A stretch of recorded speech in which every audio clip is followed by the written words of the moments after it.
Mike Seeklander, Simon Golob, and America's favorite cymbal-banging monkey is once again chatting with you today. And we got some interesting things. Today was supposed to be a discussion about carbines and all the things that you can and should be doing with your carbine in these strange times we live in, whether it's improving your performance or preparing your defensive carbine. However, we're going to take a slight detour on that subject today, and we'll get back to it at some point once some of these things quieten down a little bit. Mike, you want me to hint at what we're going to talk about, or would you like to discuss it? Actually, I'll discuss it, Rich. So, folks, if you're listening right now or watching us live on Facebook, do the share thing if you would. Welcome to the show.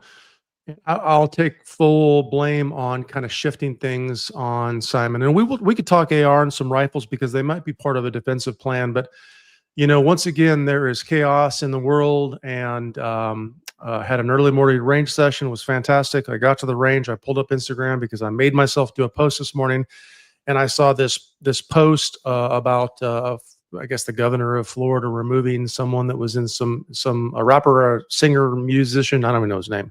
Doesn't really matter. But the things he was saying on stage were one of the few things that have really, really bothered me, other than, of course, the recent assassination, which has been horrific. So I called Rich and we discussed going in a slightly different direction. And I asked him some very pointed questions. And then I said, hey, take it from there.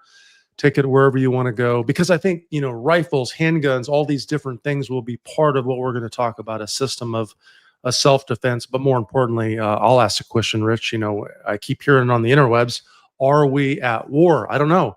But when I heard those comments this morning, I don't know. I didn't know how to respond. It's almost unbelievable what I'm hearing online these days. Literally unbelievable. I'll throw my point out, and I'd love to hear Simon's take on it. I think we're probably in and have been in a period of civil strife.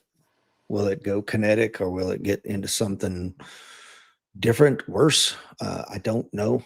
Simon, what are your thoughts? Yeah, I think we're in a culture war, certainly, and have been for quite a while. And as you said, we're in definitely a period of civil strife. But you guys have seen actual war as well, and we are not at war. And I really hope that that does not come to be here in America ever, and certainly not now.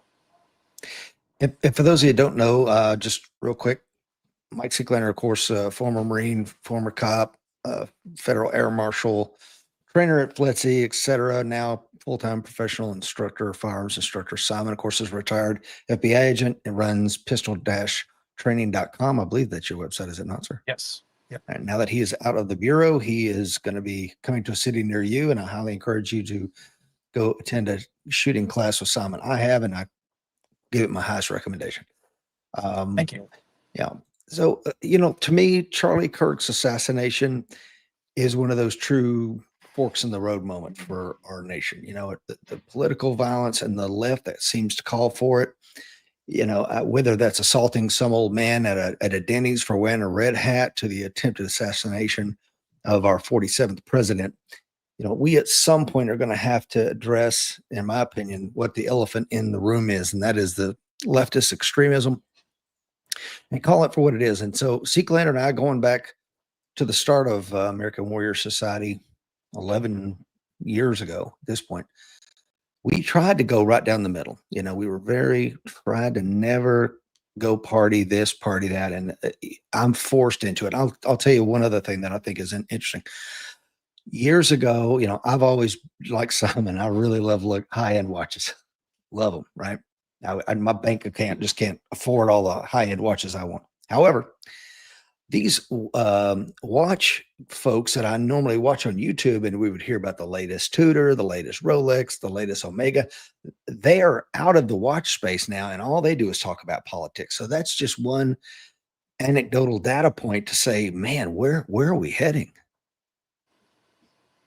You know, Rich, on this subject, it is funny. We still try to stay middle. Like, I don't know. Self-defense is not dictated, or your self-defense is not dictated by your politics, right? Now, in theory, for whatever reason, the far left-leaning Democratic Party tends to be very anti-gun, which is very odd. I mean, because there are probably things back in the day that the Democratic Party offered that maybe someone like me might have voted for. But of course, they're so staunchly anti-gun. It's almost never been a party that I could support, even if I found an individual leader that I would potentially support. But Rich, it's so interesting that we have stayed middle ground. We have really tried to mind our P's and Q's. And I'm not going to go on a political rant on this show. I'm simply at my question to Rich folks this morning was, hey, are we at war? Because online right now, you hear a lot of people saying, yeah, we are at war and this and that, but the funny thing is when people watch the video of the recent assassination of Charlie Kirk, they have a hard time watching it. Like everybody that sent me that video forewarned me, it's really, really bad. It's really, really bad. Everybody said the same thing before they sent it. And it's horrific. That's literally what war looks like, and it's really, really nasty. So I totally agree with Simon. I hope we're not going in that direction. Anybody that's saying they want to go in that direction, you better think that through, because these are your fellow Americans, whether you agree or disagree with them. So hopefully it doesn't go that direction. But when we're talking about war, Rich, this is a circumstance where when we started the American Warrior Society, it was like, hey, how do you protect yourself? Who do you protect yourself against? So as an intel analyst, as a former intel guy in the Marine Corps, I may say, well, the facts and circumstances, the intel tells me that there's a potential attack coming. Well, you may say, well, Mike, attack on who? Well, maybe an attack on me. Maybe someone that has been influenced or use the word radicalized or whatever else online that doesn't have the mental capacity to understand the end result of what they're about to do, sees me. I'm not wearing a MAGA hat or a MAGA shirt necessarily, but sees me with my patriotic shirt on or my shooting performance shirt on and identifies me as a Republican at a gas station, and someone online like this weirdo singer, we could talk more about him, has influenced that person to kill a Republican. And boom, they pull a trigger. So if I fail to recognize the signs of these things, then I may fail to protect myself. And also, I'm going to be blunt and pointed. There's a lot of things you can't protect yourself from, like Charlie Kirk could, his security team. Rich, I'm surrounded by trees at this house. It's really beautiful. It's really awesome. But if I had, a neighbor that I had strife with, or, maybe my wife had an ex-boyfriend that just really, really wanted her back, and that's not the case, thankfully. And he's like, I'm going to kill Mike Seeklander. It'd be really hard for me to be on my property and prevent that. That's the bottom line. We'll talk about some things. But the point is, Rich, I'll ask you the question. I'll throw it back at you. Are we at war? Because the intel doesn't say, well, there's a lot of rhetoric out there. No, it's not rhetoric anymore, right, folks? It's not rhetoric. Well, like I said, it's a fork in the road moment. I don't think we're at war. I think that I'm not going to say it won't come to pass. I'll give you an example.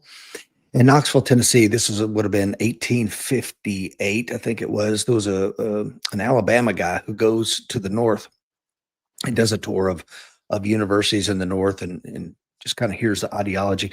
He comes back and does a tour across the south. He's like, you won't believe what these people are saying up there. This is the mentality. I mean, so these kind of things led to 2 years later, we're in a shooting war because we don't understand each other. We feel like we're two different countries. I think we're seeing that too now. I'll throw this to Simon as a former FBI agent. This is not going to be that kind of war if it comes to pass. And I pray it doesn't, and hopefully it won't. Cooler heads will prevail, et cetera, et cetera. However, the ideological division is, you could see some ideological divide out there on the left coast, but really it's not going to be anything like the American Civil War. What do you think, Simon?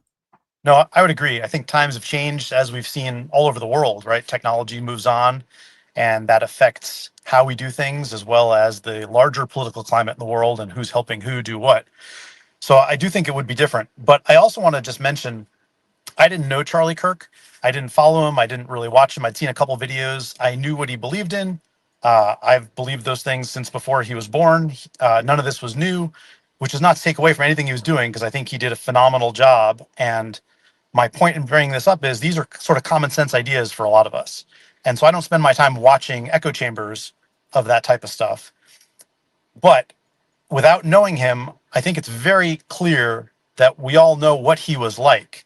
And I think it's very safe to say that he would not want somebody taking revenge on his assassination and starting a shooting war or attacking a leftist or whatever the case may be. I think he would obviously be very against that. And it's very hard to quell the normal human desires that we have to go and crush our enemies. But he would not view them as enemies. These are just people we live with who have different views than we do. And criminal assassination has been a thing since people were a thing. Political assassination has been a thing since people were a thing. It's very unfortunate, but I don't think that it is the start of a bigger issue at this point. I certainly hope it isn't. And I also hope that the people on our side who respected what Charlie Kirk was saying and doing will let their cooler selves prevail and realize that fighting with Americans over a differing viewpoint is exactly the problem that we had with the person that shot Charlie Kirk.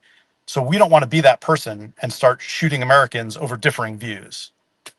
I agree. I'm going to take on Joe's comment. Joe says, have you studied DOJ stats on violence involved, including fatal attacks by ideologies? It sounds like you have not. Sounds like you have not. Anyway, Joe, thank you for your comment. Now, here's the deal. Biden, throughout his presidency, every time he would get invited to an HBCU, historic Black college university, he was quick to tell the audience exactly what their preconception was, and that is that white supremacy is the single most dangerous terroristic threat in our homeland, end quote. And he would make it further to say, I say this wherever I go. I know you do. However, the Uniform Crime Report, the DOJ, et cetera, doesn't seem to bear this out. So to Joe's point there, now, can we point to right-wing ideology? Of course we can. Eric Rudolph was out murdering, abortion providers and blowing up things. And of course we had Timothy McVeigh do what he did. I'm not saying anybody's immune from it. What I'm saying is, and again, to his point, this is maybe perhaps whataboutism there, Joe. I'm talking about where we are right now. Okay. I'm talking about what the left's rhetoric has led to, because if you tell somebody, like President Biden did, that MAGA Republicans basically represent a clear and present danger, and he's flanked by, American Marines when he says this at the Independence Hall address, this kind of rhetoric has consequences, I guess is where I'm going with this. Let me ask this as a counterpoint, Rich, and then weigh in on a couple things. Is do you, of course, folks on the American Warrior Show and the American Warrior Society, I can't tell you that we have AI brains and we've done the research, so we independently know exactly how much rhetoric the right has promoted and said and how much the left, so we could compare those and find out the statistical differences. But Rich, in your mind, it has the right communicated some of the same things that the left has communicated in that aspect, right? That tends to dehumanize the other party and influence potential violence, which I think is the biggest problem. It influences potential violence. Like in my mind, when I answer the question, like, am I at war necessarily? No, but as one of the founders of the American Warrior Society, my job is to protect my followers, to protect my family, and to educate them. And if there is an ideology out there that's being promoted and driven by an algorithm from any political party that may influence someone to harm me or one of my followers or my family members, then the intel side of me says I need to collect that intelligence and tell people. And then from there, we do what we do. We teach people how to defend themselves, like the stuff that Simon teaches with a defensive handgun or a defensive rifle, or hardening your home, or preparation, or Rich, we talked about trees and lighting and stuff like that. But the bottom line is, so I'll throw it back at you. Have we compared the two? Like, how much stuff does the right say compared to the left? And I'm playing devil's advocate. I know what I hear, but I'm also sucked into the algorithm just like everyone else is, which is a problem. Well, these are, I think, and I'll invite Simon's opinion on this. I think obviously these are politicians trying to get reelected. So I will allow some of this stuff and write it off as, that's just Biden being Biden. If he wants to say it once or whatever, okay. But I'm, here at the American Warrior Society, we try to bring receipts, and here's a litany of tweets from Biden. Donald Trump is the greatest threat to our democracy. Donald Trump is a genuine threat to this nation. He's a threat to our freedom. He's a threat to our democracy. He's literally a threat to everything America stands for. And it goes on and on and on and on. And of course, then he's, clutches his pearls. Oh my God, somebody tried to assassinate Donald Trump. Of course they did, Joe. You can only say this so long. And to those that say, well, what is this? Is it, is this protected speech? No, I would submit that it's this. It's stochastic terrorism, a form of political violence instigated by hostile public rhetoric directed at a group or an individual. So again, these words have consequences. And Charlie Kirk, of course, being the great orator that he was, he really believed in this. We think. Yeah, no, I would agree with you completely on that. I remember when I was a kid and Reagan was running for president, you really didn't see a lot of negative campaign ads. It was not considered gentlemanly at the time, I think, or it didn't meet our code of conduct in society to badmouth the other guy. You were simply supposed to go there and talk about what you were going to do to benefit people or to our country. That's changed dramatically, right? When do you see ads these days for political candidates that are positive, even if they talk a little bit about policy ideas, which they seem to mostly ignore? They just want to bash other people and other groups and the people running against them. I don't know why we think this is acceptable. As far as I'm concerned, those types of ads should automatically be disallowed in any kind of a campaign. That type of campaigning, I think, has led us to where we are today. It's all about bringing down the other person one way or another. And if you can call them a Nazi or whatever else, then, what's worse than a Nazi, right? I think that's how we got where we are over time. Obviously, that's a very short summary of it. Honestly, politics are the problem as a whole. It doesn't matter Republican or Democrat. Politics are the problem. The founders understood this. The whole concept of having a smaller government was to minimize that problem. It didn't matter which side you were on or who you believed should be running the country. None of them are people that you and I generally want to hang out with in any way at all. And I think that one thing to keep in mind, jumping a little bit here, but when you were talking about, what people believe and what the rhetoric they're listening to, I think it's important to remember, and again, I think this is a very common Stoic belief tied into Christianity, if you will. And I know Charlie Kirk would probably not say something like this, is my guess, because he was out there trying to make a dent in the people who might be open-minded enough to listen. But the fact is that many of the people in this country that we're talking about that have these crazy beliefs, crazy to us, differing beliefs from us, they don't necessarily all have the same aptitude, intelligence level, conscientiousness that we do. And so we're not dealing with peers. Now, some of them, of course, are. Some of them are very smart, accomplished people. I'm not trying to take away from that.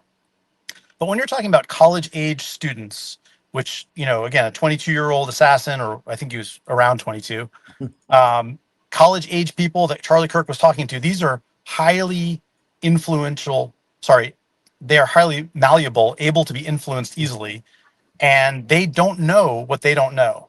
Some of them are very smart and just haven't learned yet. Some of them are not as smart as we want to give people credit for. It's just like in basic law enforcement, right? The guy you deal with on the street that you're talking to who might be an EDP, he's not coming from the same background you're coming from. He doesn't see the world the way you see it. He's not capable of seeing it the way you see it. And the fact that we can have some ability to look into our political opponents' minds and say, well, maybe they're not bad people, but they believe these things for whatever reason. That's not something some of these people are able to do. They're not able to put themselves in your shoes. And the fact that we can put ourselves in other people's shoes is what makes us more capable of restraining violence and not acting out basal instincts. So I do think it's important to remember that. And I don't mean to say that, you, me, or anyone else that we're inherently superior to other people. But what I mean is that we're not all dealing with the same deck.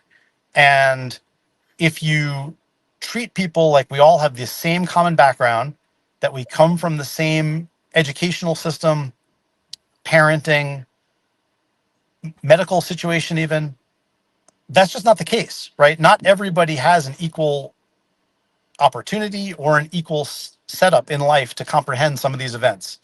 And as a higher thinking person, I think it behooves us to realize that violence is not the answer in this case.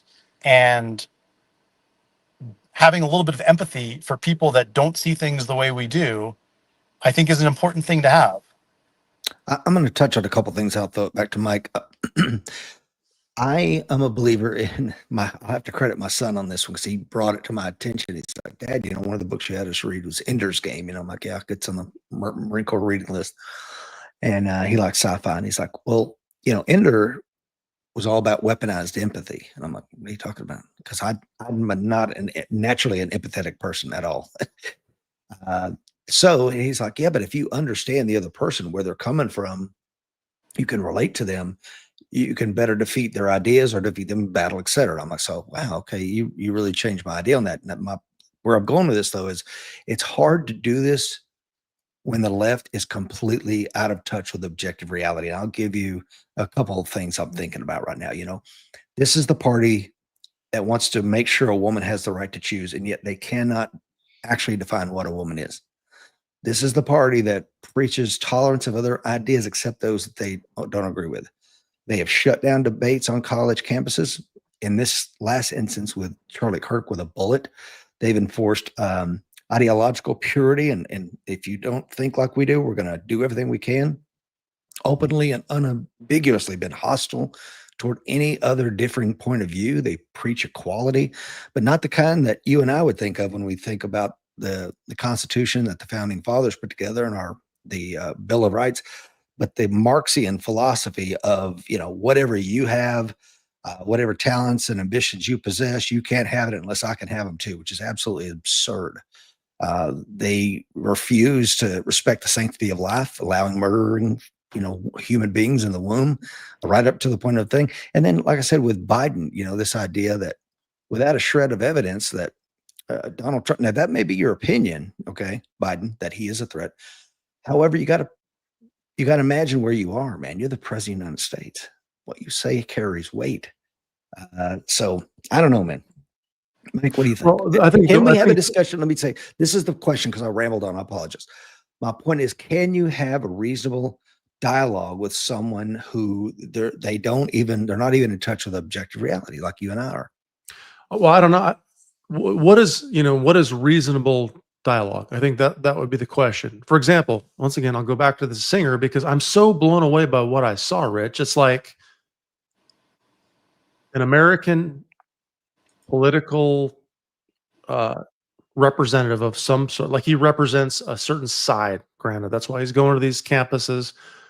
The whole "prove me wrong" is killed in broad daylight, assassinated, murdered in broad daylight In front of his wife and his children. in front of his wife and children. And an individual like that is celebrating.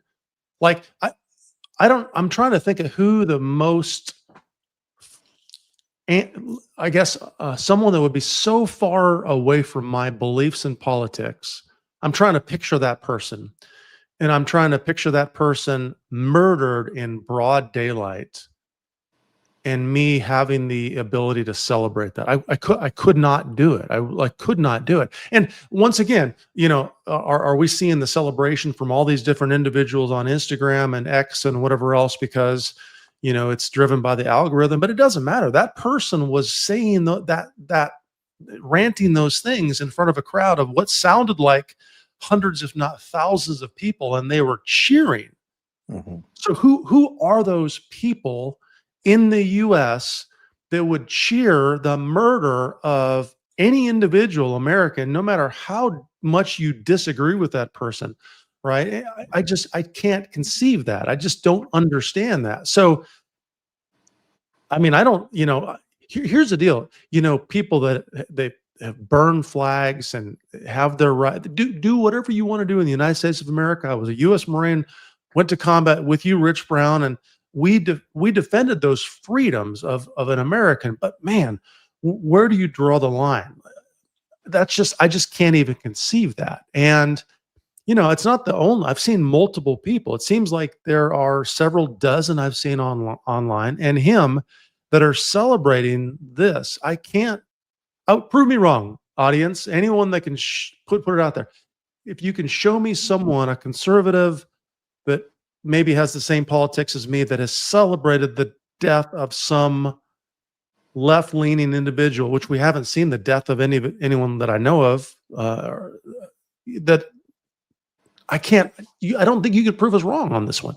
Like that's just the bottom line. That the information's out there. I don't know how to respond to that, Rich, but I know that if a guy can do that, and there are hundreds, if not thousands of people cheering that and embracing that, yeah, death to the witch, whatever this is, then that's a problem. That's why the intel brain says, oh, wow, there's a lot of people that believe that. So if I walk around with blinders on as one of the founders of the American Warrior Society, and I don't share that with the audience that we have, and I'm not prepared for some dude to point a gun at my face and pull the trigger because he thinks I'm a whatever I am, that's a problem, right? Simon? Yeah, no, I would agree completely, of course. And I don't think that you should ignore the political wins when it comes to making decisions about your personal safety, to sort of get back to the point I think you're bringing up, Mike. But I also think that in a society of laws and in a society hopefully based on morals and people like us acting morally, we don't shoot people because they make a threat against us. We shoot people because they're trying to seriously injure or kill us. And so we can't make life and death decisions based on rhetoric. We can make good decisions about where we go and who we go with and what we do when we see those things, because being in crowds of political people has never been a great idea. If you get caught in that because you're driving downtown somewhere, take a left and go somewhere else, right? Don't work your way through it figuring that's the shortest way to get home. Like, of course, following those things I think makes perfect sense, and understanding how they may affect your day-to-day decisions on your personal security and your family's security. But I think that's always been the case. I think that is always been important, and it's still a far cry from taking action based on something somebody is saying or even threatening, because in our society we can't do that, right? We can't do it, Simon, but let's dig deeper though. Is this a very clear threat indicator? Yeah, is this, I guess to that point, is this the fork in the road moment that I say it is, Simon, or is that hyperbole? I wouldn't pretend to know the answer to that, to be honest. I think that in our lifetimes, we've seen a lot of moments like this that could be considered fork in the road. And generally speaking, cooler heads prevail and we kind of move on.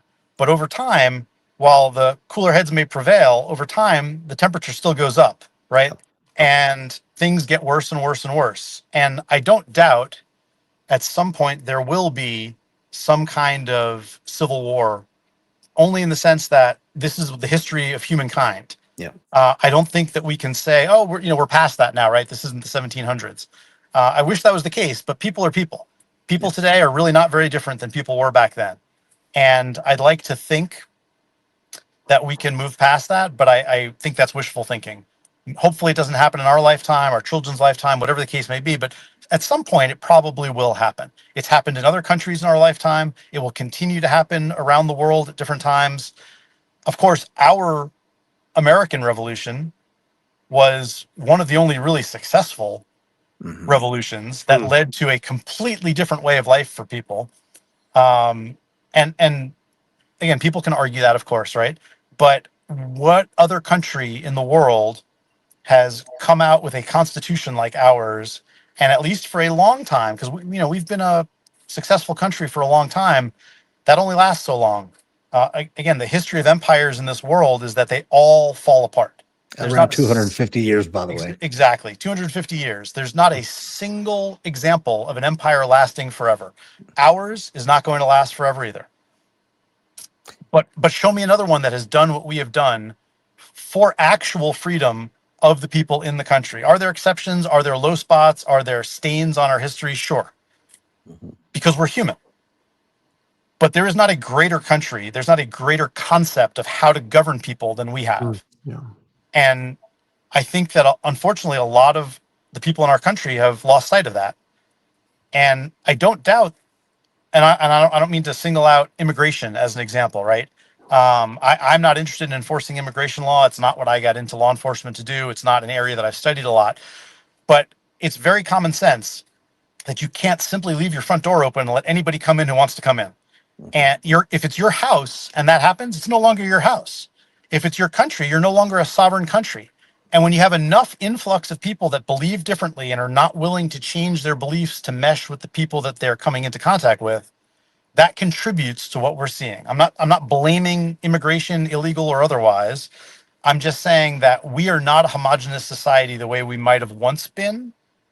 And we've consistently over the years gotten less homogenous. And that is part of the problem. Not that we don't look alike. Uh, these are all superficial metrics as far as I'm concerned. But we have to have similar beliefs about what we're trying to get out of life and how to treat other people. And we're seeing that has been eroded over the years. And I think that's really where the problem is. No, that's a great point. That's a solid point. I think that whether it's a fork in the road moment or not, I think maybe the panel, if this is what we're going to call ourselves here, couldn't agree that this is only going to lead to further political division, further ideological division. I don't think his death is going to bring left and right together. I think it's coalescing the right in ways that the left needs to be very cautious about, because as history has shown us, the left ultimately gets destroyed because the left doesn't have the guns. The left doesn't normally have the government. The left doesn't normally have the military. So this is something that I wish they get out in front of this quickly and go, look, this is not our ideology. We condemn it, but not everyone on the left is condemning it. And I'll case in point here. Like I said, I'm bringing some receipts today. This is probably one of the most disturbing ones to me. So as you may or may not know, 4 months ago, Charlie Kirk took an invitation from Oxford University, and he flew over and met with the head of the Oxford Student Union, who is this gentleman here, George. I can't pronounce his last name. Sorry about that. And this is the way Charlie showed up. Okay. This is the way his debater showed up. This is Oxford University. Okay. When I see this kind of stuff, this is a man that has no respect for himself. He's wearing like pajama bottoms and a damn oversized t-shirt and some little comfy slides. You're in Oxford, my friend. Dress like it, behave like it, have some decorum. But this shows complete disrespect for Charlie, who flew all that way. And then, oh, by the way, once George found out that the person he debated only 4 months ago had been assassinated, he told fellow students on a WhatsApp chat, quote, Charlie Kirk got shot. Let's fucking go, end quote. And accompanied by praying hands. Did Oxford fire him immediately? No, he said he would be disciplined. How Oxford, this once hallowed university, a bastion of free speech, thought, civility, all the great values of Western civilization, this is what it's come to. Then I start going, man, have we lost the West altogether? Simon. Rich, I understand where you're coming from on that, but I think England lost its way a long time ago, right? There's no question about that. There's a lot of really good English men and women who don't like the way their country's gone. And we saw over the weekend with the millions of people out there. But as a nation and the leadership and the laws, that country's lost its way a long time ago. It's one of our best allies, but they are not us. They don't believe what we believe in. I don't know that Oxford was ever a bastion of free speech, because I don't know that England was ever a bastion of free speech. Oxford's been around longer than our nation. So I guess in that context, there was a point maybe where it was. Yeah. Yeah, maybe. But English I guess I'm not surprised. Yeah. I'm just not surprised at how they are now. Yeah. Mike, what are your thoughts on that? Were you aware of that? No, I was not aware of that. It just adds to the emotion I'm already feeling. And I didn't, here's the bottom line is, when these things happen, maybe the people listening right now or that will listen to the show don't know this, but the American Warrior Society was started many years ago because of a mass shooting somewhere. It was probably a combination of a theater shooting in Colorado or other school shootings or whatever else. And it was more than likely the theater shooting that was, the tipping point in my mind where I said, hey, I need to get this information out there. We need to start a culture. We need to motivate people.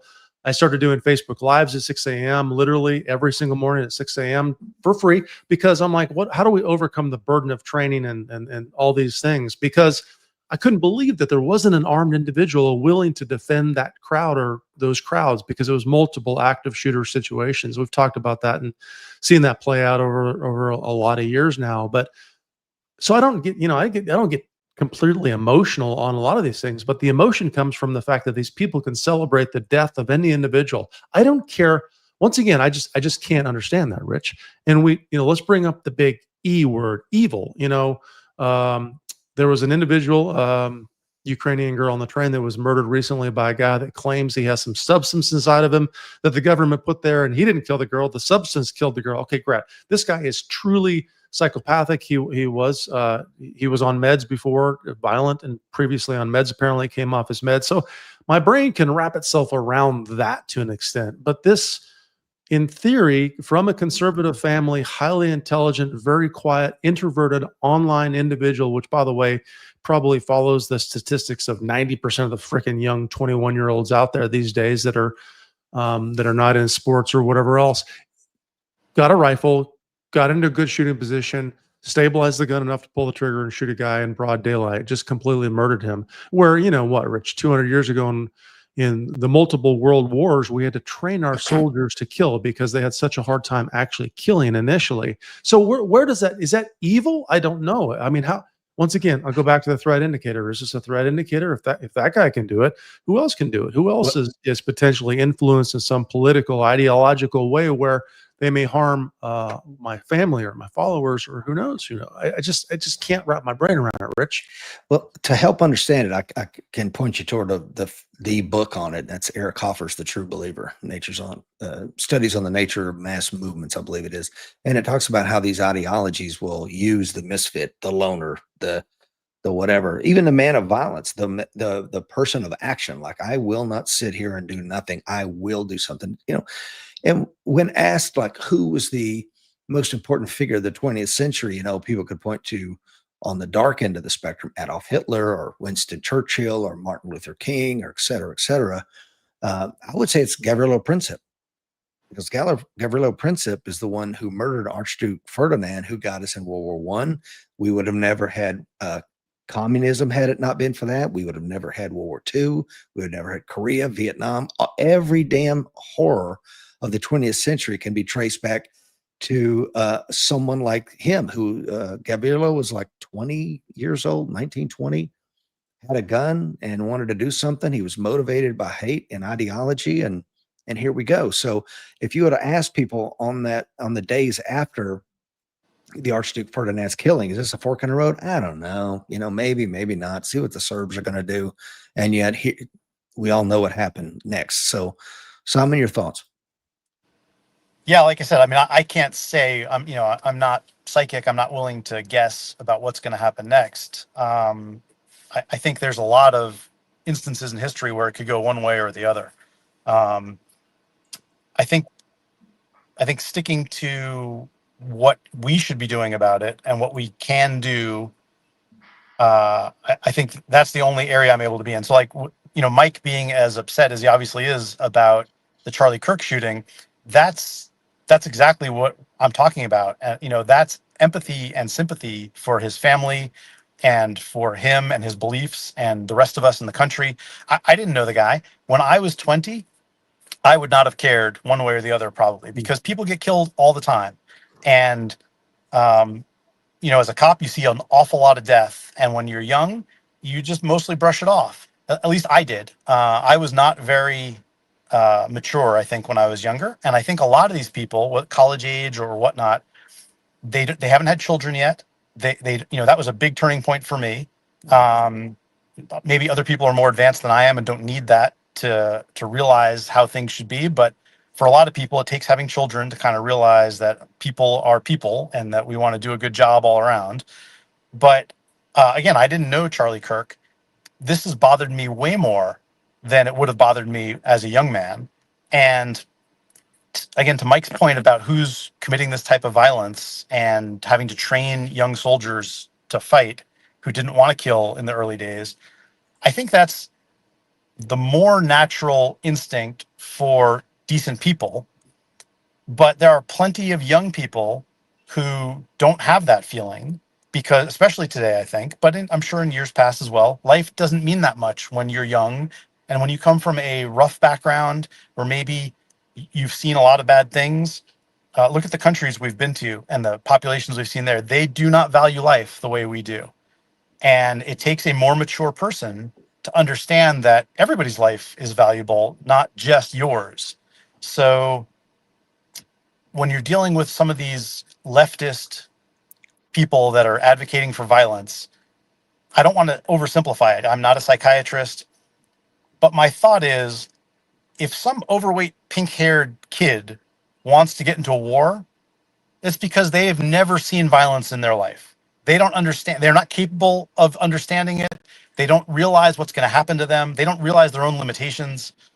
I think that's true for an awful lot of young people, right? Because we all think we're Supermen when we're young.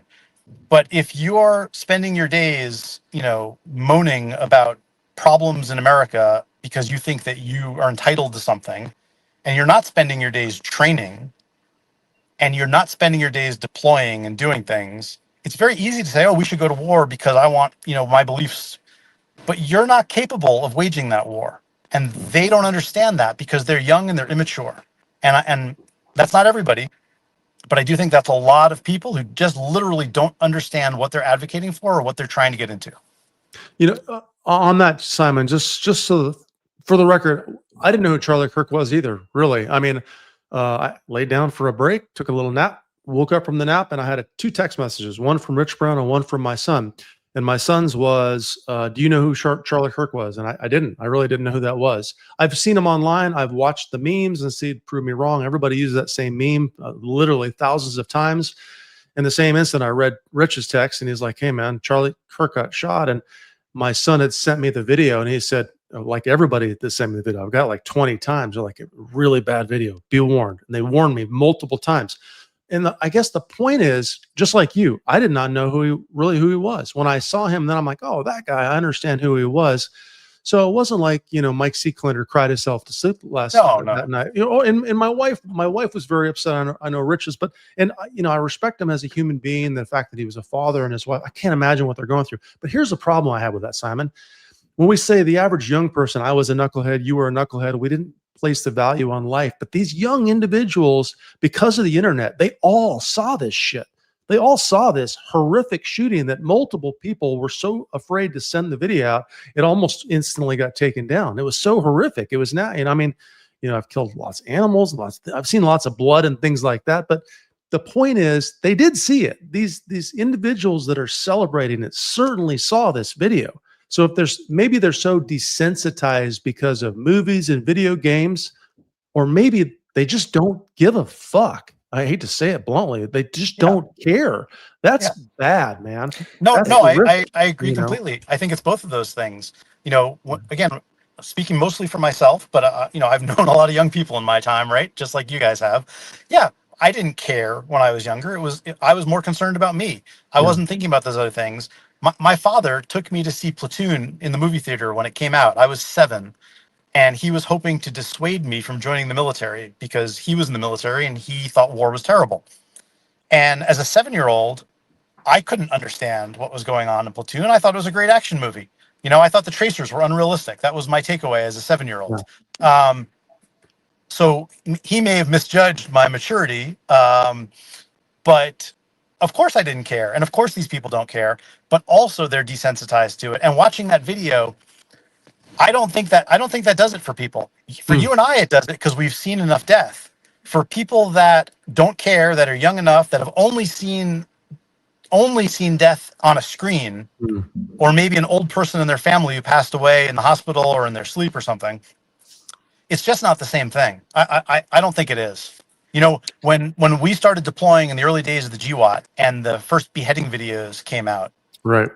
I was working with a Navy unit that had some oversight on that, and almost none of us were willing to watch it more than the one time we were required to. And nobody there had any problem with the idea of killing our enemies. But watching a guy get his head cut off is not something that any of us as normal humans who are willing to do violence want to see. The people we're talking about are not in our case, right? They don't have that level of maturity or experience. Hey, let me tell you my take out here on both you guys. For one, I don't think the left values human life like the right does. That just from Christian ideology, Judeo-Christian ethics, to the fact that that life inside the womb and out of it is valuable and should be cherished, right? Okay. And the second part of it is the ideology that they've been the things that they've been exposed to, like this right here. I think is a great meme, the one on the right. show some people in a movie theater presenting, they're all Nazis. And then you got the news crew, they're all Nazis. And then you got, like Mike said, you got this singer in front of the concert saying, the vile crap he said, they're all Nazis. And then don't be surprised when some unhinged someone who's in love with a trans person decides to go kill people. I mean, there's zero shock in that. It is a logical outgrowth of that, especially when at the highest level, Biden warns U.S. democracy imperiled by Trump and MAGA extremists. MAGA extremists, brother, you talking about 71 million Americans that voted for Donald Trump? Are those the ones? What should we do with those people? Because Secretary Clinton had a great idea, and that was that they may need formal deprogramming. Of course, she said that before Trump won. But to me, it's like when these people say these things, we have to take them at their word. I mean, it's no difference if, somebody points a gun in your face today at an ATM and says, I'm going to effing kill you. Yeah, I'm going to shoot you. I'm going to do whatever I got to do. You're not going to make it because I'm going to take you at your word. And one final thing, I'll turn it back to you guys. When I was on a gang task force, we had like a threat indicator, to Mike's point about, how do we use this analytically and apply those kind of tools to this diagnostically? And it was like, okay, hanging around known gang members, 2 points. Displaying gang colors, 3 points. Whatever. And you eventually, if you got 10 points, you were on the spreadsheet. Well, the only way that you could get an automatic 10 points is if you tell me I am a member of the 3rd Street Gangster Disciples. Bingo. I don't need anything else. I don't need a color. I don't need shit. You said it, you're on the list, pal. So my point is, when the left says these things, at some point the right's going to have to go, you know what? These people might be serious about this. Oh, I couldn't agree more. Always take people at their word. We know, just like all guns are always loaded, most people are threatening and bluffing and aren't capable of carrying out what they talk about. But from a self-defense standpoint, always take people at their word. Absolutely. Yeah. Agreed. So what do we do about it? I guess let's get into the practical skills, right? Yeah. We talked around the issue. What are your thoughts here? Because let me be clear. I think that I heard President Joe Biden come out and say this, and a retired Marine colonel that I respect greatly said it on his podcast. He says, I denounce violence in all its forms. And I thought that was ironic because here's a man who was a great warfighter during the GWOT. Like, you denounce violence in all its forms? Are you kidding me? I will not denounce violence in all its forms, period. The only thing that would have saved that young Ukrainian girl in that moment was freaking blinding violence from some other commuter on that train to put his ass down like the mad dog that he was. So not going to happen here, but it has to be reasonable, necessary, immediate use of proportional force, or whatever verbiage we were using these days. What are your thoughts, guys? Well, as far as protecting yourself, they're the same things we've been teaching for years. It's interesting. Once again, my son and I had a conversation before the Charlie Kirk assassination. We were talking about the girl on the train, and I'm like, "Hey, man, this is something where I could be there, well defended or well trained, and if someone gets the jump on me, I've got problems." I said, "But there's a reason why we put ourselves in a good seated position on a train or a bus or in a restaurant. We take the time to do those things. It sounds dorky and geeky to a lot of people, but there's a reason why we do these, because we want a fighting chance, of course, if someone shoots you from 200 yards, you don't have a fighting chance. There's some preemptive things maybe you could go through. Maybe you could do a search online and find out what are the threat indicators, which is why I've asked this question this morning. Is like, is this a threat indicator now because of my potential politics? Do I need to worry about someone else harming me? And clearly it seems like there's a problem, but the same, we just need to focus on some of the same things we've been talking about for years. We talked about, and they're simple things. We need to get back to that. It's funny, Rich, you and I had a conversation about a month ago, and gun sales and gear sales and anything self-defense related sales, training sales, it's all down. Everybody's down. Everybody's relaxed. Trump's in office. They're not probably going to come take your AR-15 or your high cap magazines unless you're in Gavin Newsom's California or whatever else. So we're all kind of in that relaxed state when exactly the opposite should be the case. And it's clear we need to do something. Now, there are a lot of things we can do nothing about, literally nothing. But I think maybe we embrace some of the logical steps and processes that we've been teaching for 10 plus years that Simon probably teaches in his classes. And we've put on video. I mean, we've said it, talked about it, or whatever else. My problem is You know, is this a threat indicator that there's a possible threat out there that I didn't realize existed? Like I wouldn't have expected a political assassination. And specifically after the Trump victory, the nation spoke. You know, if you are a Democrat, you probably saw the nation speak, and they voted Trump in overwhelmingly. So as a Democrat, you may say, well, we need to look at our politics and change some things and maybe embrace some things and maybe close in and get closer to the American public, because that's going to get us more votes, right? Clearly our vote system didn't work this time. I would not have believed we would witness a political assassination like this. I would believe a Ukrainian chick might be stabbed by a crazy dude on a train somewhere. Violence, like Simon says, violence is happening every day. People are getting killed every day. I told my son also, you know, read the Frontiersman book 1 and 2, you know, talked about violence, man, the American frontier. And it was literally daily. And the things they did were gruesome, almost unbelievable until you actually read about it. So it's been happening. But the point is, I would not have expected that.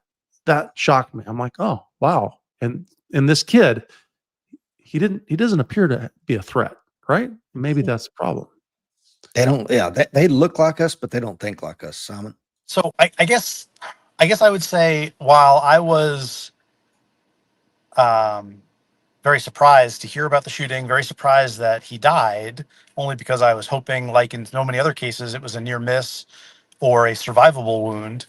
You know, having spent years protecting heads of state and cabinet level members, it doesn't surprise me, I guess, because when you put yourself out in public and you have views that some fairly large percentage of the population disagrees with, you're always ripe for attack.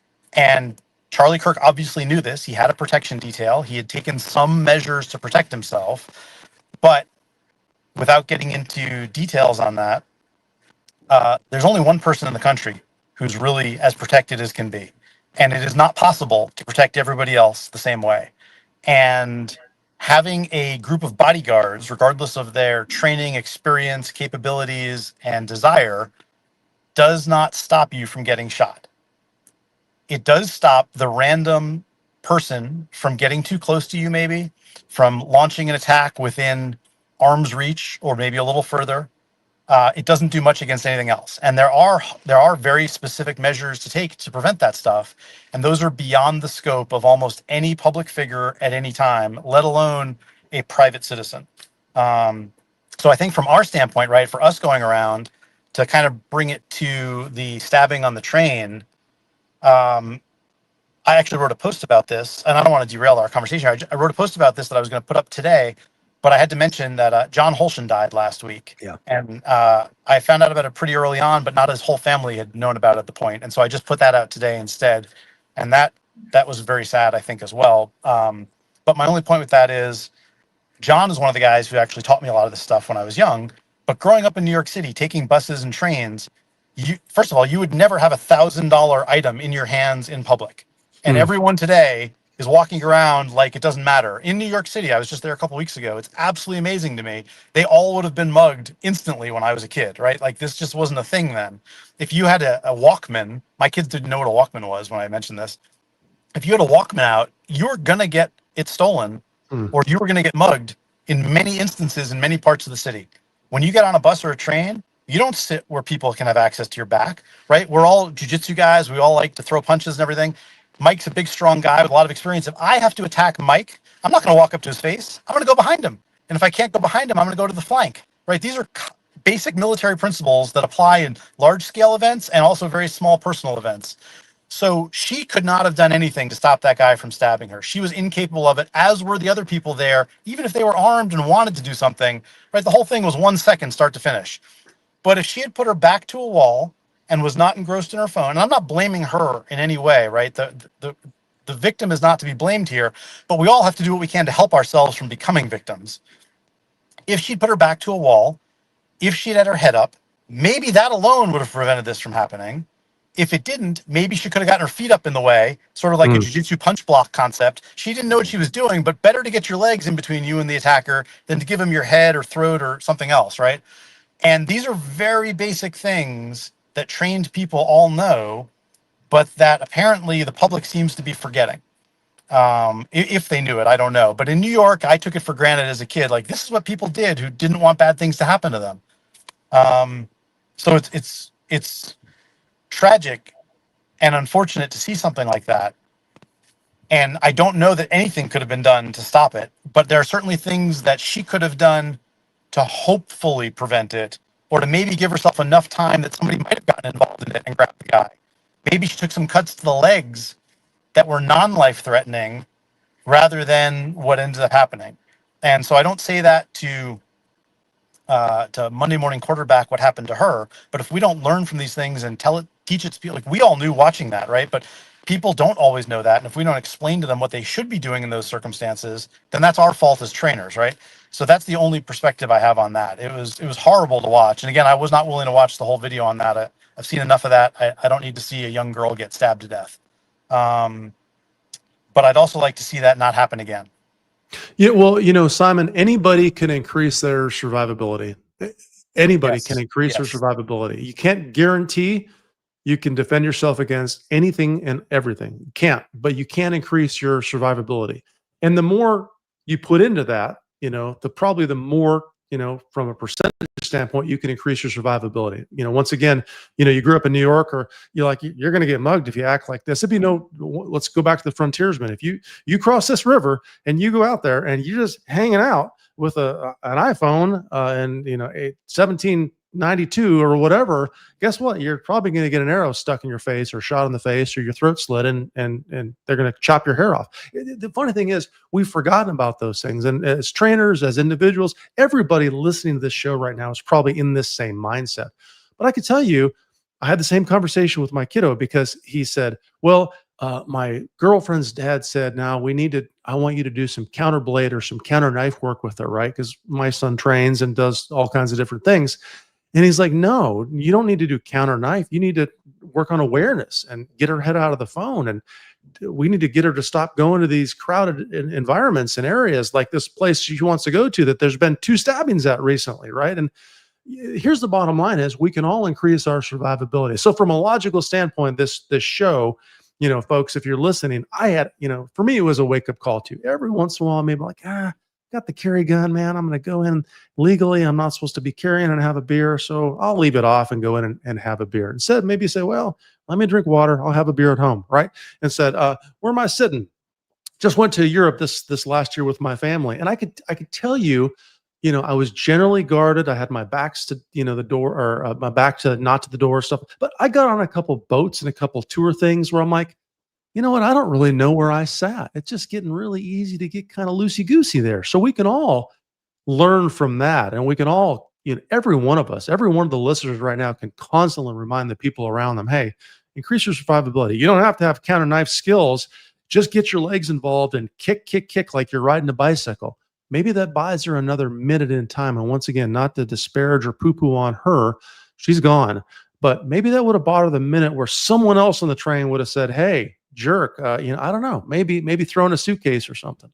Yeah.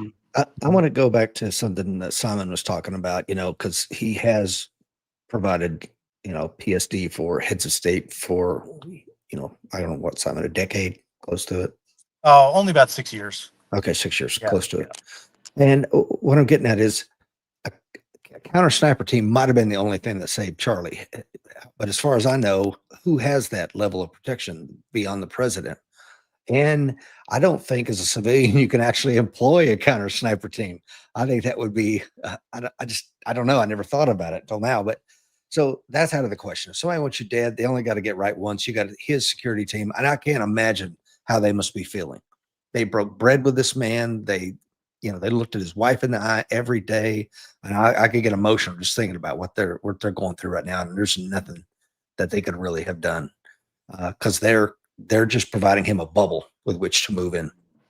And they did a good job of it right until, that happened. But as far as the Ukrainian girl and these kind of threats, I'm with Simon, to think that you could, it's almost like we are going back to the 60s with political assassination. And we remember the violence that came out of that. And we had the 70s, with stagflation and crime in New York City, just, Fort Apache, the Bronx. I remember that movie coming out as a kid going, oh my God, I don't ever want to go up there to this place called New York.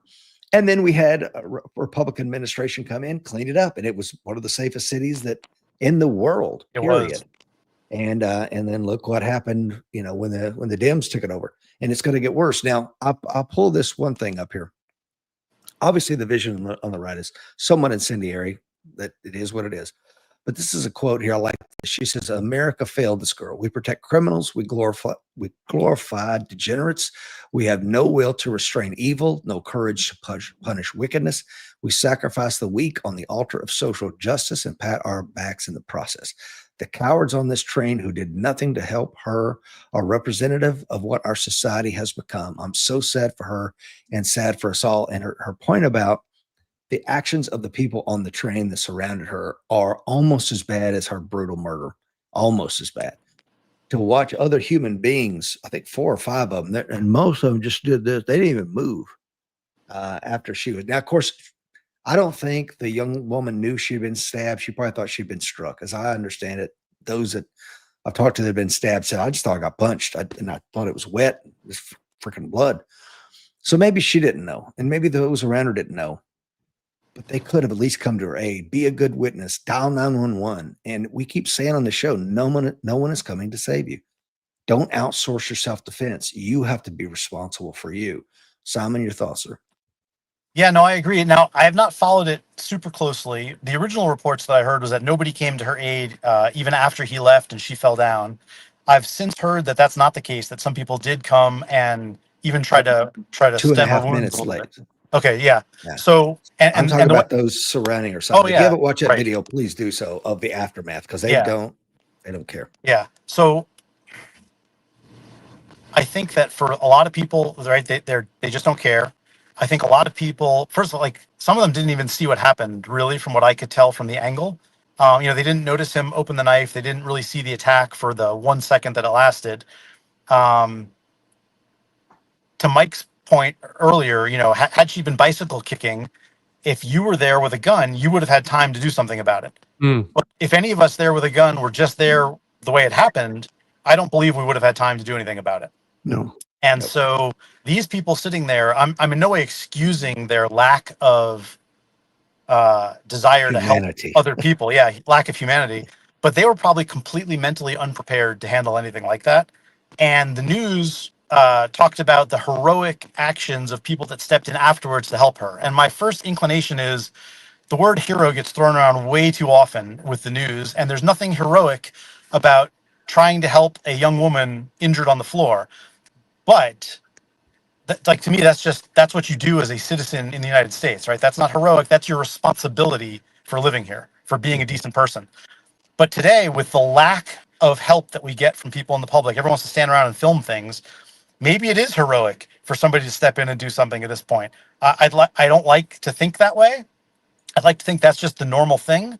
But if all the people around you are sheep and doing absolutely nothing, and you're willing to step forward and at least try to do something, maybe we've fallen so far as a society that is now heroic. I don't know. Either way, it's disturbing. But again, I don't know that any of them could have done anything in any way that would have mattered other than show a little humanity and try to do the right thing. Okay, let me, Mike and I were teaching a class somewhere, and on one of the breaks, when Mike goes, he does a good job when he has everybody introduce himself. And this gentleman says, "I'm a federal probation officer." So, okay. On one of the breaks, I walked up to him and I said, and this was years ago, maybe during Biden's presidency, I can't remember. And I said, "What do you see in terms of recidivism? As a federal probation officer, you deal with multiple states, right?" And he's like, "Yeah." I said, "What do you see?" And he's like, I don't know. I mean, just kind of a dismissive comment. I'm like, "Okay, good talk."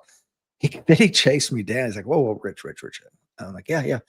He said, "What I see is higher recidivism rates in blue states than I do red states." And I'm like, "Why do you see that? What do you think that is?" And he said, "Well, it's easy, man. They just lock them up longer." I'm like, "Oh, shit. No kidding." So it reminded me of what El Salvador's done, because we talked about how the right fixed New York City. Look what the president of El Salvador's done. Murder rates have fallen off a cliff. Now, incarceration rates have also exploded as well. But it looks like he's locking up the right people. You know what I'm saying? For those rates to fall like that. But this is the way the left kind of turns that information. They say, a dramatic decrease in homicides. Okay, murders, a dramatic decrease in murder, but at what cost? At what cost, guys? To tackle gang violence, they've had to put more people in prison per capita than any other nation. Although it did lower murder rates. I'm like, am I taking crazy pills? Hmm. That's a good thing, guys. Well, You're locking up the right people. you could use the same argument for gun control, right? All these people that want guns to be gone because then we wouldn't have accidental deaths or whatever. Forgetting about the fact that you could never actually get rid of guns and all that. But if we banned guns, right? Theoretically, I guess we would have no deaths from guns or no accidental deaths. But then you could write the same headline: at what cost? How many people are going to be murdered because some guy with a brick or some guy who's just bigger and stronger decided that he was going to kill this person? So they're completely irrational about any of this stuff, right? What if we banned cars, right? This is, again, I didn't come up with any of this stuff, right? People have been saying this stuff for years. The number of deaths from cars exceeds just about anything. Yeah. But we value our freedom and mobility, and we're willing to accept huge numbers of deaths every year in order to have those cars. Why is this somehow different with guns?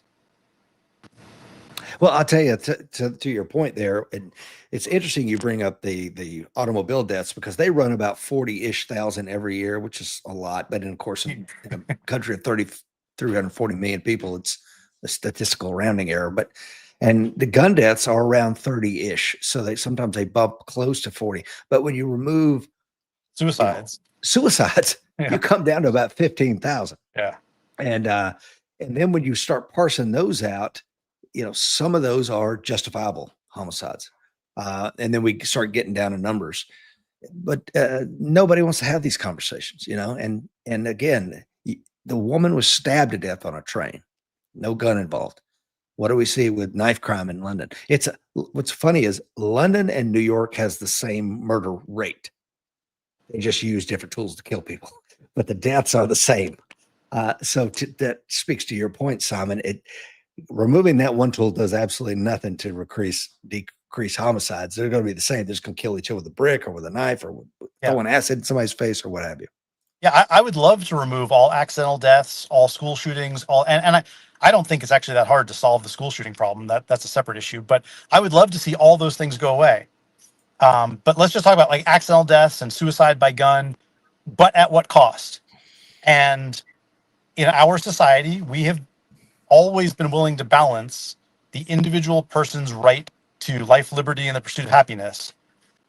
But many of the people in our country are not willing to do that, or at least say they're not willing to do that, unless maybe it applies to them and not other people. I don't know.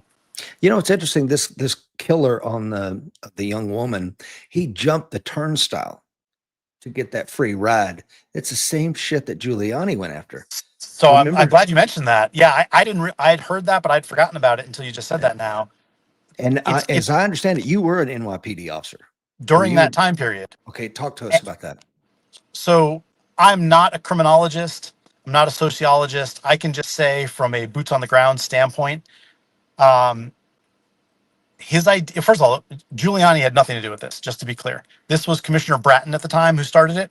Giuliani allowed it to continue as mayor. And when he put William Safer in to replace Bratton, Safer continued this. Giuliani actually was threatened, I think, by the popularity of Bratton on TV and with the public because of the drop in crime. And that was part of the reason he left. Anyway, so Giuliani really had nothing to do with this at all, except that it was during his time as mayor.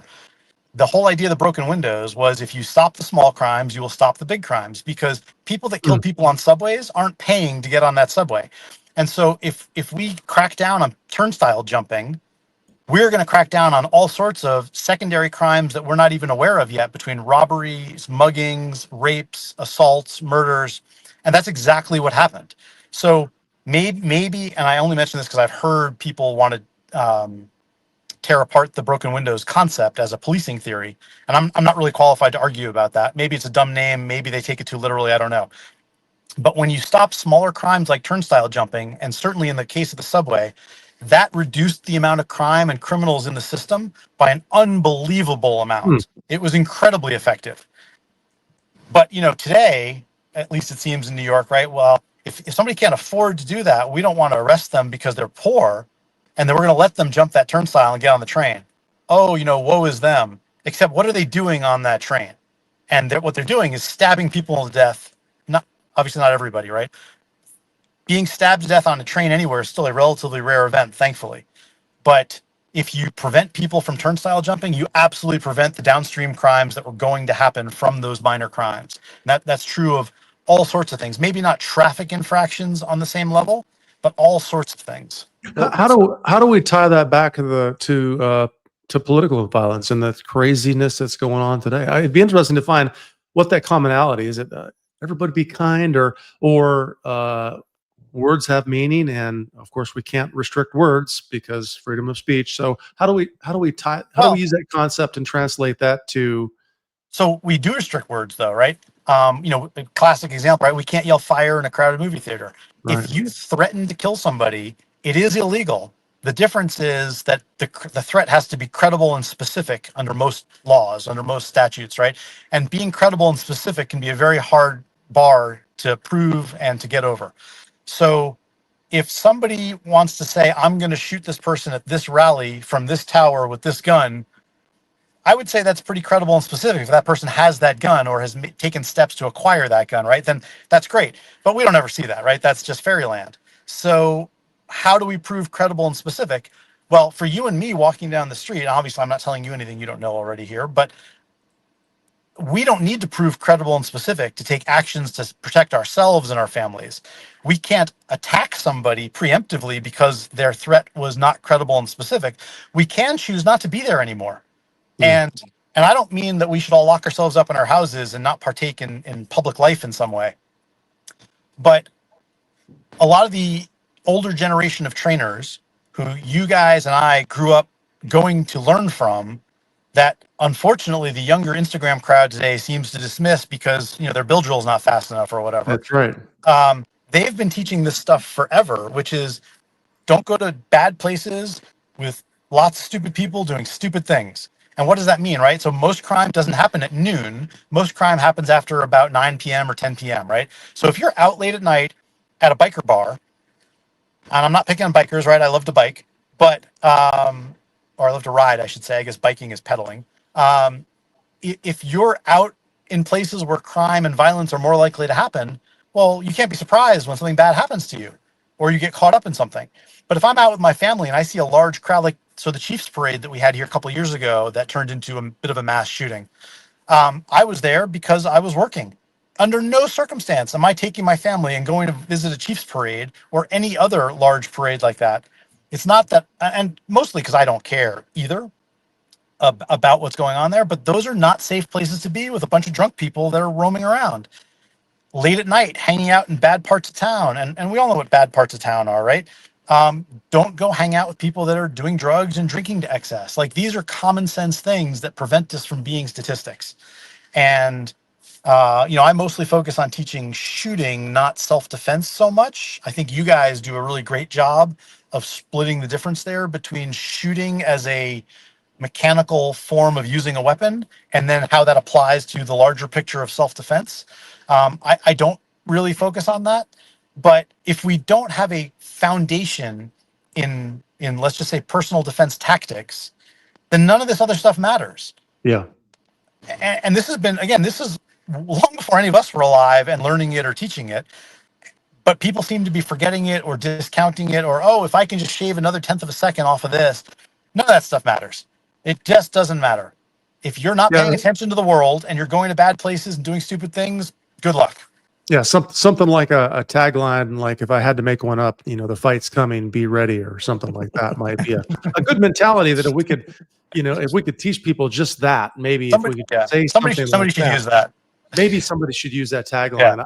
I don't know. We've been saying it for literally 15 years now, and we actually mean it. But I don't think there's an answer to the political question that I asked. I hope it's communication. That it's interesting. This could separate us more. It would be nice if it actually aligned the parties, where both parties made a clear statement and said something to the effect of words do matter, and how we influence and the words we use and how we label the other side does matter. And there should be some sort of honor in the system. And it seems that the other side is less honorable. Once again, prove me wrong, folks. Maybe maybe someone that's Democratic, liberal, left leaning that will send us the answer on that. Do the research, find out, prove us wrong, because that's the way it looks from what I've seen. But of course, I could be completely programmed by the algorithm, which we all are to an extent. So, Rich? Yeah. Well, I think that, TC and I had, of course, Simon knows who TC is too. TC and I had this conversation, I think yesterday, for 2 hours. We did kind of a show, and similar to what we're talking about here. And I hear this I have 4 children, and I hear this from my children. I think it's a generational thing. They're like, be kind to people. Well, all that means is like being generous, have a generous spirit, right? And I'm like, I don't give a shit about kindness. I care about being a good person. And there's a huge difference. I mean, Yes. there's a lot of people out there that that would never say that Rich Brown's a nice person or kind, but he's a good man. I've worked with the Red Cross, and I've been in the Marine Corps, and I've been a cop, and I've worked in corrections, and all the stuff I've did. And, I think that there's a disconnect with what these kids are being taught. And it's at the fundamental level. Like, to me, like, you see, this is the way kind of the modern left thinks to me. Like, you see a woman who's been brutally raped, dying on the side of the road, and 2 leftists walk up and go, we need to find out who did this. That guy needs help. Yeah. And it's like, what are you talking about? We live in 2 different realities, man. Yeah. I care about the innocent among us, man. They need to be. And that's what, as a Christian, I think I'm commanded to look out for widows and orphans. My Christian theology doesn't tell me to go and get the monster and, make sure he's okay. I think that actually in Psalms, it talks about knocking people's teeth out, but that's a whole nother discussion. So just to tie into your idea of the good person versus kind, I don't want to make this a rant, but if you're throwing garbage out in public, right? Like, you're not being a good person in your society. You're not helping your fellow man. You're not doing your civic duty. You're dropping hamburger wrappers out the car as you drive by, or flicking your cigarettes out, right? The biggest problem I see today with that, and my point with that is, it's kind of like a broken windows view of it, I think. If you're driving down the road on your cell phone, you're wrong, right? The number of people that are distracted doing this today. I had 2 guys in trucks almost hit me yesterday crossing the double yellow line because they're not paying attention to their driving. And I realize this is going to make me sound like a FUD, and there's wonderful young people that will correct me about how stupid I am about this. But a basic civic duty is not to harm your fellow man or the citizens of your country, city, state. Driving down the road on your cell phone, you are playing a game with your life and their life. And we tolerate it. It's illegal in most places, but we tolerate it. If you lost your license immediately upon doing that, we would show that we were serious about this. That builds on these other things, right? My Instagram, my Facebook, my whatever is so much more important than your life. And I'm such a boring person that I have to be plugged into this thing all the time, even when I'm driving down the road. That's where our society is today. It's those little things, throwing garbage out in public, instead of going and hold on to it until you get to a decent garbage can or something. Being on your cell phone in public. These are things that should never be happening. And I view them as the broken windows theory of behavior in America. Drivers in general are less considerate than they ever were before when we were young. If you're trying to merge onto a highway, you should move over into the left lane and let the people merge on. If there's a truck blocking your way in the left lane, you can't move over, then those people merging need to stop and wait. But somehow they think that they have to get on and their right trumps yours, and they will cause you to come to a screeching halt or hit somebody because you couldn't move over because there was a truck there. It's all a mess. Like the rules of the road, right? Were not based only on driving safety. They were also based on sort of common sense, how to treat other people. And we seem to have forgotten that stuff across the board. And it frustrates me to see this day in and day out. And if somebody is going to act that way, what makes us think they're going to intervene in a stabbing on a train? They obviously don't care about everybody else's life to begin with. We're not going to build their empathy and their ability to intervene if we think it's okay for them to drive down the road being on their cell phone. I think it's all tied in. And again, someone's going to think I'm a FUD and extreme about it, but I don't think you can separate these things in the bigger picture of our society. I agree with you, and I want to take on Eric's comment here. I think Eric might be a police officer. Is that correct, Mike? I think you know Eric. I don't know Eric. I'm just gonna hit the first. He says, I think our country needs to stop seeing these issues as left versus right. These ideologies are an attack on our entire system, blah, blah, blah. And I don't mean to be blah, blah, blahs and dismissive. What I'm saying is where this idea of left versus right comes from is during the French Revolution. And I know, guys probably already know that, but for those that don't, you need to understand that. Right was there for that's how they seated themselves in the hall. Now, right was for the monarchy. They were for the established social order, Judeo-Christian values, etc. The left basically wanted to burn it all down. They were atheists. They wanted equality at any means necessary, and the left got their wish, and out came the guillotines, and they chopped off heads because they thought if we kill enough people, we'll eventually get to this socialist or ideological utopia. So there are bad ideas out there. Okay. There are sick societies out there. And I think that's another thing with the left. There's no such thing. All societies are created equal. No, they're not. All cultures are not equal. There are, and we need to have the moral courage to call out bad ideas. And I think that's what Charlie Kirk did. And we need to have the courage to call out cultures that are sick, whether it's genital mutilation on young girls. These things need to be, good men need to say something about it. That's my opinion. And I don't mean to attack Eric. I'm sure he's a great American. I think that I have been fearful for too long to kind of speak out. And I do have a lot of left leaning, and I'm a gay child, man. I support his rights to fall in love and marry someday, and of all the freedoms that, my wife and I have. Don't misunderstand me. I have a lot of left leaning ideas. But I reject the homicidal ideology that the left seems to want to take their causes to. Yeah. Yeah, I think it's all good points, man. I think, it's so difficult to put our finger on how to wrap the show. I love Simon's point, take responsibility, take your own trash out, right? Police yourself. Maybe that's a good way to do it. I think if we started doing that, police yourself, that's a big deal. And that includes your own self-defense. Rich and I started teaching 15 years ago. Your self-defense is self-defense. It's individual. If you literally live your life with that mantra, the fight's coming, be ready. When we say that, it's interesting. It's our tagline, but it doesn't necessarily mean that I think there's going to be a guy walking up my sidewalk right now with a gun, although that's possible. And I'll grab the gun under the desk right now. It may also mean the fight is coming in terms of my health, or the fight is coming in terms of the guy that was on a cell phone veering into the left lane. And if I live with that mentality, the fight is coming. The fight against that truck because the guy's veering, doesn't matter why he's doing it, because he's on his cell phone, because he's an idiot. What matters is that I can react to it. The fight's coming on the train. The fight's coming in different environments that maybe I could have prevented myself from being attacked because I don't go to those environments. Literally, you could morph an entire system of self-defense by doing that. But I love that. Take your own trash out. Police yourselves, folks. I think those are some of the broken class items we're talking about, that if we can get the public to do, and maybe it's not left versus right. Once again, prove us wrong. We tend to see certain things. Man, interesting. Evil. Sam, since you don't want to have a civil conversation, Sam says Charlie Kirk isn't coming back. Ha ha ha. We'll just go ahead and delete you from the chat, my friend, because that is disgusting. And here's the other thing. When I was a cop, or were any of y'all were police officers, I didn't walk up to somebody and say, hey, are you left versus right? Because I'm only going to protect those that are on the right. Okay. Right. I don't give a shit. I took an oath to be here. I'm going to give you the same protections and enforce the laws without passion or prejudice. The same thing as a director of disaster relief operations for the Red Cross, on a soup line, making sure my volunteers are doing their things, going into a shelter. Look, it's all Americans, and I will support and defend every damn one of you. But I'm just calling on the left to challenge the rhetoric on your side. Be careful. Yeah. And for individuals like Sam, you're a joke.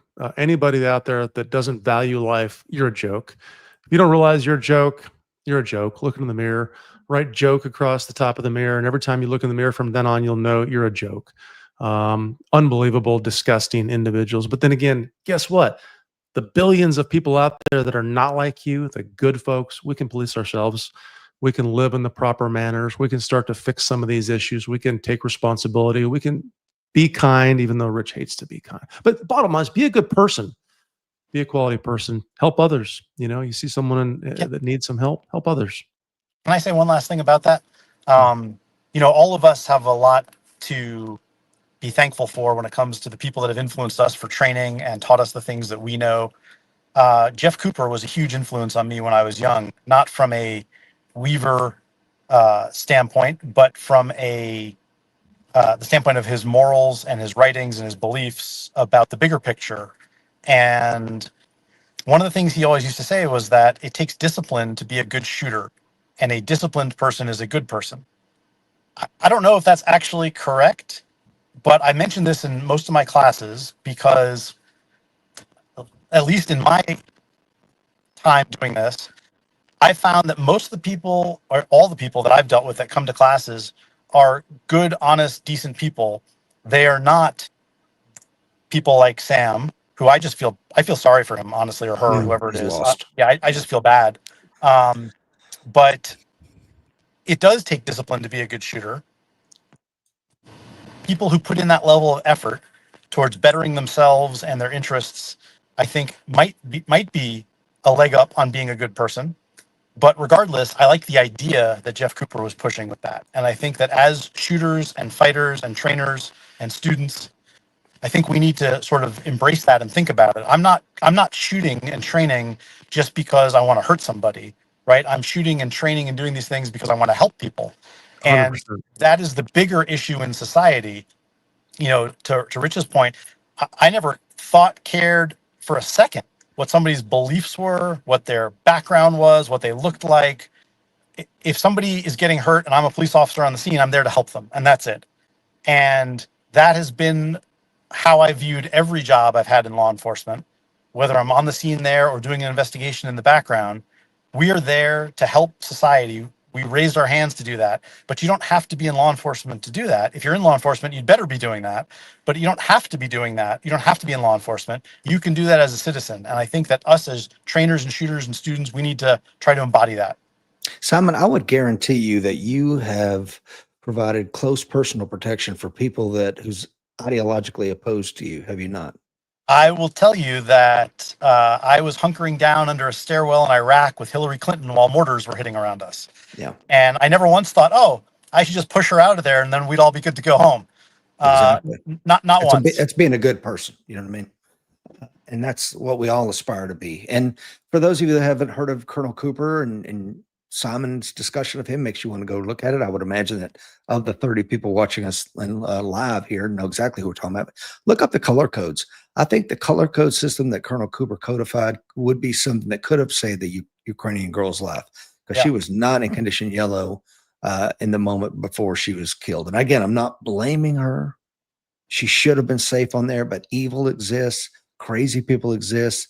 We used to take these people and put them somewhere where they would be safe, because guess what? A mentally ill person in prison gets abused and victimized.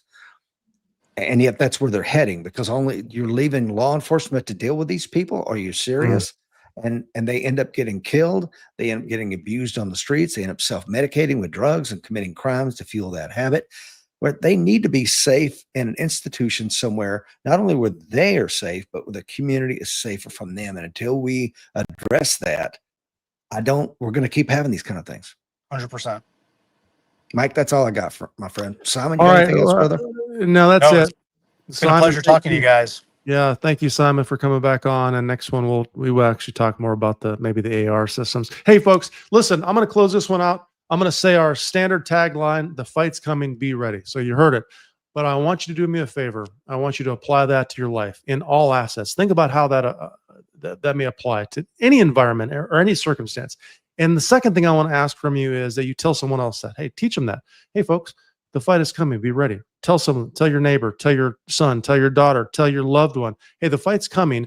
Be ready. Here's what that means. And here's how you can utilize that tagline in your daily life. Stay safe.